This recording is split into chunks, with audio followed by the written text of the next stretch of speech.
Le 10 octobre 2025, l'Afrique a franchi un tournant décisif. Ce n'était pas un simple jour de livraison militaire ou de protocole diplomatique, c'était un moment symbolique qui allait marquer l'histoire.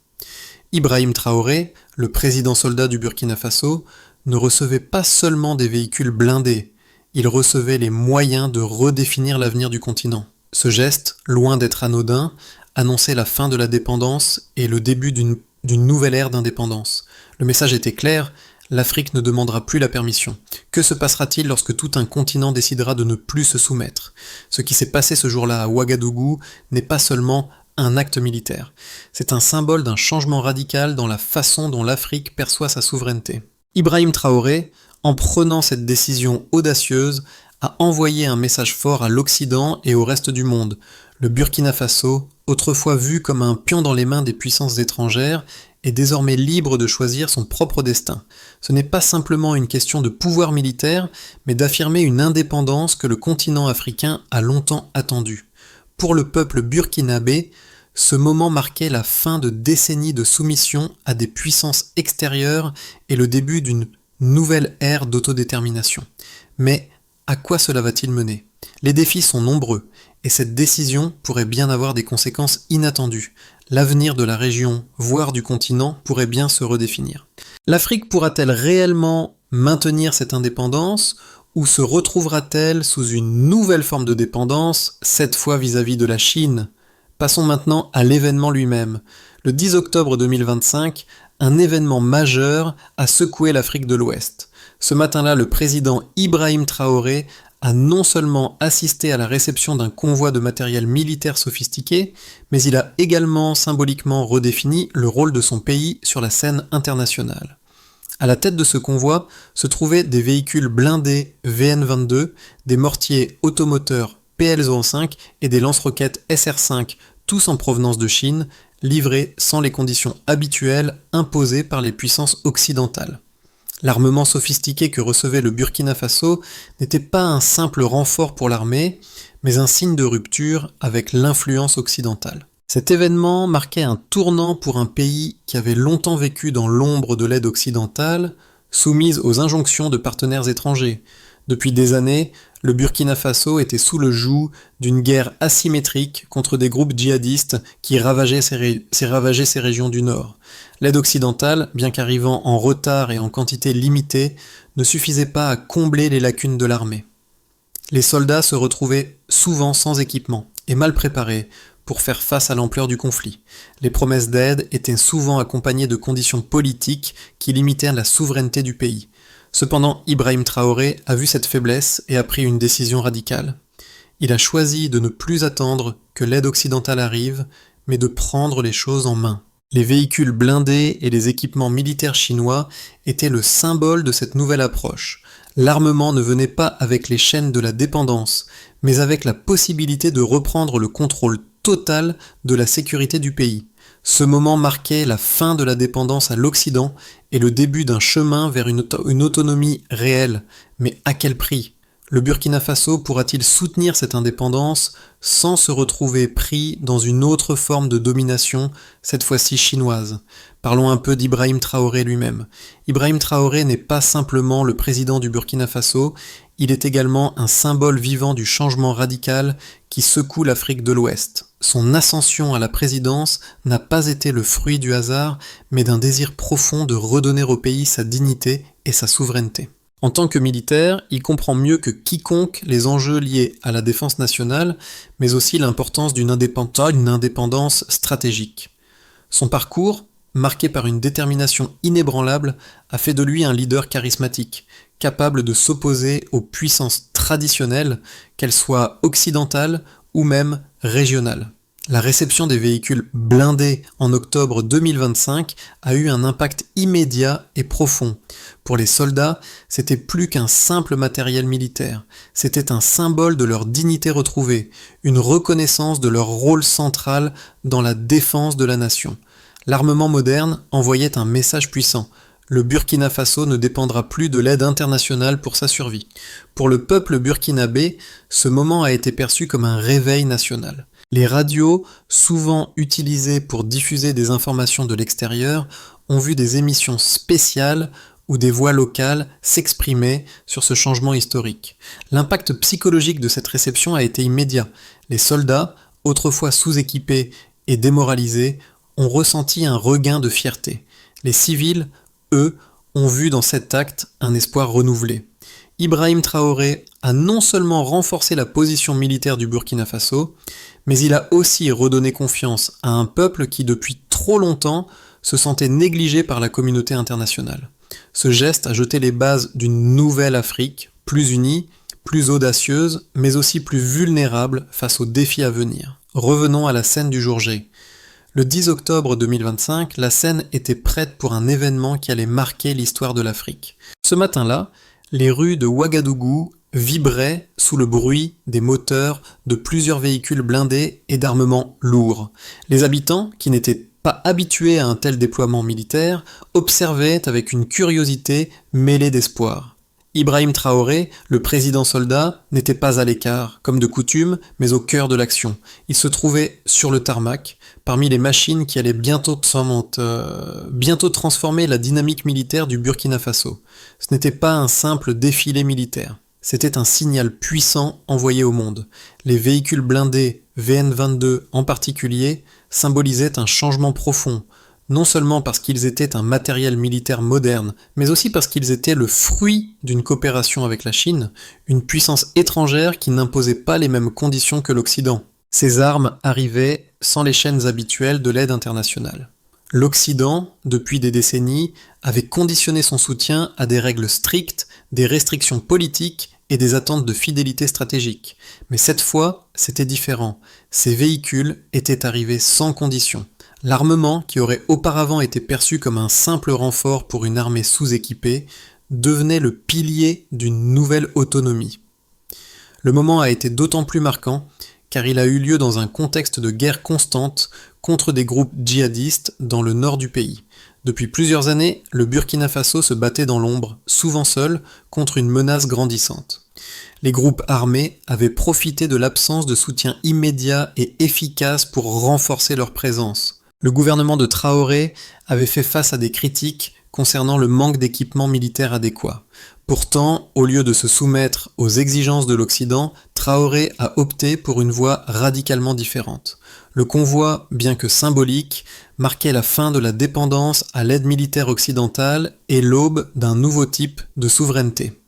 Traoré savait que le peuple burkinabé attendait ce genre de geste. Après des années de souffrance et de déception, il devait leur montrer que leur pays pouvait se défendre par ses propres moyens. L'effet immédiat a été profond. Dans les quartiers de Ouagadougou, les femmes ont cessé de vendre leurs marchandises pour écouter l'annonce à la radio. Les jeunes ont regardé, fascinés, ces véhicules qui circulaient dans leur ville, convaincus qu'un changement véritable était en train de se produire. Les médias, bien que partiellement discrets en raison de la nature sensible de l'événement, ont rapidement relayé l'information à l'international. L'arrivée de ces véhicules blindés n'a pas été perçue simplement comme un acte militaire. C'était une déclaration politique, un acte fort dans un moment où l'Afrique cherchait désespérément à redéfinir ses relations avec l'Occident.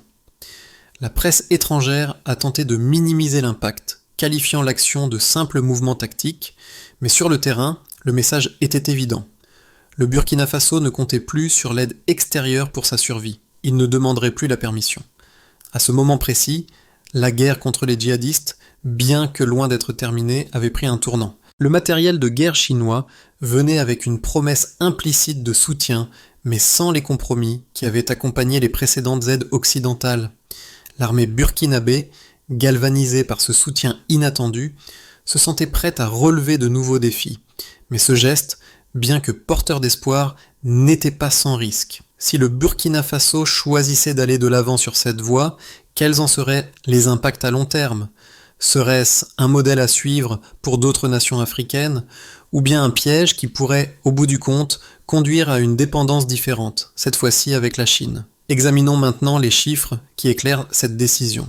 Les chiffres, bien qu'impersonnels, révèlent souvent la vérité derrière des décisions majeures. Dans le cas du Burkina Faso, les données parlent d'elles-mêmes et offrent une perspective précieuse sur l'impact de la décision d'Ibrahim Traoré en octobre 2025. À l'époque, le pays faisait face à une pression croissante en raison de l'instabilité sécuritaire dans ses régions nord. Selon les rapports de l'ONU, les groupes djihadistes avaient intensifié leurs attaques, avec des centaines de villages détruits et des milliers de civils tués. En 2024, le Burkina Faso a connu plus de 2000 attaques violentes, dont 500 étaient des attaques ciblant directement les forces armées nationales.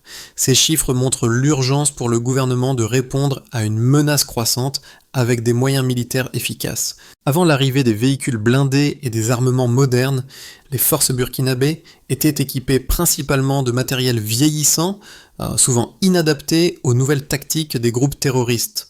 En 2023, par exemple, moins de 30% des unités militaires étaient équipées de véhicules blindés modernes, une statistique alarmante face à l'ampleur des attaques. En comparaison, la majorité des pays voisins, comme le Mali et le Niger, bénéficiaient de soutien militaire extérieur qui leur permettait de maintenir une meilleure capacité de défense. Cette inégalité de ressources a eu des conséquences dramatiques sur le terrain, exacerbant l'impuissance du Burkina Faso face aux terroristes. L'arrivée de ces nouveaux équipements militaires a permis de changer la donne. Selon les premiers rapports de terrain, les soldats burkinabés ont immédiatement constaté une amélioration notable dans leur capacité à repousser les attaques. Les véhicules blindés VN-22 ont permis de renforcer la mobilité des troupes et de réduire les pertes humaines lors des affrontements. Le rapport d'une unité militaire locale faisait état d'une réduction de 40% des pertes humaines lors des missions de reconnaissance, ce qui a eu un effet immédiat sur le moral des troupes. De plus, les mortiers automoteurs PL-05 ont donné à l'armée la capacité de frapper avec précision à des distances plus longues, rendant les groupes terroristes plus vulnérables. Au niveau stratégique, cette initiative a également eu des conséquences économiques. Avant octobre 2025, les dépenses militaires du Burkina Faso représentaient environ 1,6% de son PIB, l'un des taux les plus bas de la région. Mais avec l'arrivée de ce matériel militaire, une augmentation des investissements dans les infrastructures de défense a été nécessaire. Les rapports montrent que les dépenses de défense ont bondi à environ 2,3% du PIB dans les 6 mois suivant la réception des véhicules blindés, un signe que le pays prenait la défense nationale plus au sérieux. Cette augmentation des investissements, bien que nécessaire, a soulevé la question de l'impact économique à long terme. Si ces investissements en défense ne sont pas accompagnés d'une croissance économique soutenue, le pays pourrait se retrouver avec une dette croissante et une économie fragilisée. En parallèle, des indicateurs sociaux ont montré une amélioration du climat de confiance parmi la population burkinabé. Une enquête menée en décembre 2025 a révélé que 72% des Burkinabés soutenaient la décision de Traoré de renforcer l'armée avec des équipements militaires étrangers. Ce soutien populaire est un facteur clé, car il indique que la population voit dans ce geste non seulement un renforcement de la sécurité, mais aussi une volonté de se libérer des chaînes de la dépendance internationale. Mais au-delà des chiffres, ces équipements militaires ont également renforcé un sentiment d'unité nationale. Le peuple burkinabé, qui avait longtemps vécu dans l'incertitude et la peur, a désormais un sentiment de sécurité. Il reste cependant à voir si cette dynamique pourra perdurer face aux défis économiques et géopolitiques qui attendent dans le pays. Les prochains mois seront cruciaux pour évaluer si l'indépendance militaire du Burkina Faso pourra se traduire par une autonomie réelle à long terme. Abordons maintenant les critiques. Les critiques de la décision d'Ibrahim Traoré de renforcer son armée avec des équipements militaires chinois sont multiples et bien fondées sur certains points. L'un des arguments majeurs est que cette décision pourrait entraîner une dépendance nouvelle, cette fois vis-à-vis de la Chine, un partenaire stratégique dont les intentions ne sont pas toujours transparentes. L'une des principales préoccupations est que la Chine pourrait demander en retour un soutien politique et économique plus fort, imposant des conditions qui pourraient rendre le Burkina Faso vulnérable à de nouvelles formes de manipulation étrangère. D'un point de vue géopolitique, certains analystes affirment que ce rapprochement pourrait affaiblir l'indépendance stratégique du pays et le lier à une autre grande puissance mondiale. En outre, bien que l'armement chinois semble être une solution immédiate aux besoins pressants du pays, il est nécessaire de se demander si ces armes sont réellement adaptées à la guerre en cours. Les groupes djihadistes, par nature imprévisibles et mobiles, ont souvent la capacité de s'adapter rapidement à la technologie conventionnelle. Il est donc possible que, dans un avenir proche, même ces équipements modernes deviennent obsolètes face aux tactiques de guérilla utilisées par ces groupes. Les experts militaires soulignent également que la simple acquisition de matériel militaire ne garantit pas une victoire à long terme. La formation des soldats, le maintien des équipements, ainsi que la logistique de guerre sont des éléments cruciaux souvent négligés dans les débats sur l'armement. Enfin, une autre objection concerne l'impact sur la stabilité interne du pays. Le renforcement de l'armée et l'augmentation des dépenses militaires pourraient détourner des ressources nécessaires à d'autres secteurs vitaux, notamment l'éducation, la santé et les infrastructures. La question se pose de savoir si le Burkina Faso, un pays déjà pauvre et économiquement fragile, pourra supporter ces coûts supplémentaires sans compromettre son développement à long terme. D'autres nations africaines, ayant opté pour des solutions similaires, ont connu des conséquences économiques négatives à long terme, notamment en raison de l'augmentation de la dette et de la dépendance croissante vis-à-vis de partenaires étrangers. Ces préoccupations, bien que légitimes, ne doivent pas occulter la réalité des défis auxquels le Burkina Faso s'est confronté. Dans un contexte de guerre où les vies humaines et la stabilité du pays sont en jeu, la décision de Traoré de se tourner vers des partenaires comme la Chine pourrait être vue comme un mal nécessaire. Si cette stratégie militaire permet de gagner du temps et de mieux équiper les forces armées pour repousser les menaces immédiates, elle pourrait également offrir à l'État burkinabé une fenêtre pour renforcer son autonomie en matière de défense avant de prendre des décisions plus stratégiques à long terme. Considérons maintenant l'impact régional et global. L'événement du 10 octobre 2025 n'a pas seulement marqué un changement pour le Burkina Faso, il a signalé un changement global dans les relations géopolitiques africaines. Ce qui semblait être un simple renforcement militaire est devenu une déclaration retentissante de souveraineté. L'impact de la réception de ces véhicules blindés a franchi les frontières du Burkina Faso, attirant l'attention des autres nations africaines et des grandes puissances mondiales. Les leaders africains ont observé attentivement, certains avec admiration, d'autres avec inquiétude. Le véritable tournant ne réside pas seulement dans la modernisation militaire du pays, mais dans la volonté affichée par Ibrahim Traoré de redéfinir le rapport de l'Afrique avec l'Occident. Alors que les puissances européennes et américaines surveillent cette évolution, il devient clair que ce geste va au-delà de la simple acquisition de matériel militaire. Il symbolise une rupture avec un passé où l'Afrique était trop souvent vue comme dépendante, dans un rôle secondaire. Le Burkina Faso a, par son audace, posé une question fondamentale. Si un petit pays peut refuser de se soumettre, pourquoi pas d'autres ? L'Afrique pourrait-elle, elle aussi, réécrire son histoire, un pays à la fois ? Penchons-nous sur les conséquences plus larges. Les conséquences de la décision d'Ibrahim Traoré de renforcer l'armée du Burkina Faso avec des équipements militaires chinois ne se limitent pas à la seule sphère nationale. Bien au contraire, cet acte a déclenché une onde de choc dans la région, au sein de l'Afrique et, dans une moindre mesure, au-delà. À l'échelle régionale, cette initiative pourrait bien inspirer d'autres nations sahéliennes à adopter des approches similaires face à l'influence grandissante de l'Occident. Des pays comme le Mali, le Niger et même le Tchad, confrontés à des défis similaires sur le terrain, pourraient se voir dans l'obligation de réévaluer leurs relations avec les puissances traditionnelles et envisager de nouveaux partenariats, en particulier avec des acteurs comme la Chine, qui semblent prêtes à soutenir l'Afrique sans conditions contraignantes. Les ramifications de ce changement stratégique ne sont pas seulement géopolitiques. L'impact social et économique pour le Burkina Faso pourrait être profond. Le pays, qui se trouvait dans une position de vulnérabilité extrême face à des attaques djihadistes incessantes, a désormais l'opportunité de se doter d'une armée capable de mieux protéger ses frontières et ses citoyens. Cependant, cette montée en puissance militaire ne s'accompagne pas d'une solution facile aux défis internes du pays. En renforçant son armée, le gouvernement de Traoré prend un risque économique majeur. L'augmentation des dépenses de défense pourrait avoir un effet négatif sur d'autres secteurs essentiels comme l'éducation, la santé ou l'infrastructure. Le Burkina Faso, avec un PIB modeste, pourrait se retrouver à jongler avec une dette croissante si ses investissements militaires ne sont pas compensés par une augmentation substantielle des recettes fiscales ou un soutien économique supplémentaire. Le renforcement militaire pourrait aussi avoir des conséquences sur le terrain.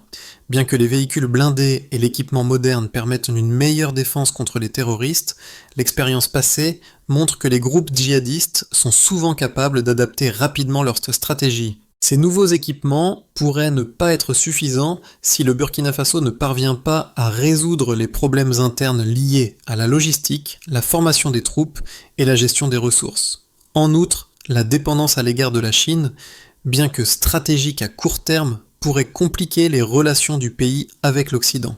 Si les puissances occidentales perçoivent cette évolution comme une rupture avec leurs intérêts, cela pourrait entraîner des sanctions, un isolement diplomatique ou une pression accrue sur le gouvernement burkinabé. À long terme, la stratégie de Traoré pourrait incarner un modèle de changement pour l'Afrique, un modèle dans lequel les nations cherchent à se défendre par leurs propres moyens, indépendamment des influences extérieures. Toutefois, ce modèle est loin d'être sans risque. L'Afrique, en particulier dans la région sahélienne, est confrontée à des défis économiques, politiques et sociaux qui vont au-delà des capacités militaires. L'autonomie dans la défense nationale pourrait ne pas suffire si les autres aspects de la souveraineté, comme le développement économique ou la gouvernance, ne suivent pas. Les sanctions potentielles de l'Occident, combinées à l'incertitude géopolitique, pourraient rendre cette voie plus difficile à maintenir. Le véritable test pour Ibrahim Traoré et son gouvernement sera de prouver que cette décision militaire ne se limite pas à une simple réaction à une crise immédiate, mais qu'elle fait partie d'une vision stratégique plus large, où le Burkina Faso et éventuellement d'autres nations africaines pourront effectivement assumer un rôle de leadership sur la scène mondiale. Imaginons les scénarios possibles à court et moyen terme. À court terme, l'impact de la décision d'Ibrahim Traoré pourrait se traduire par une période de renforcement militaire et de consolidation interne.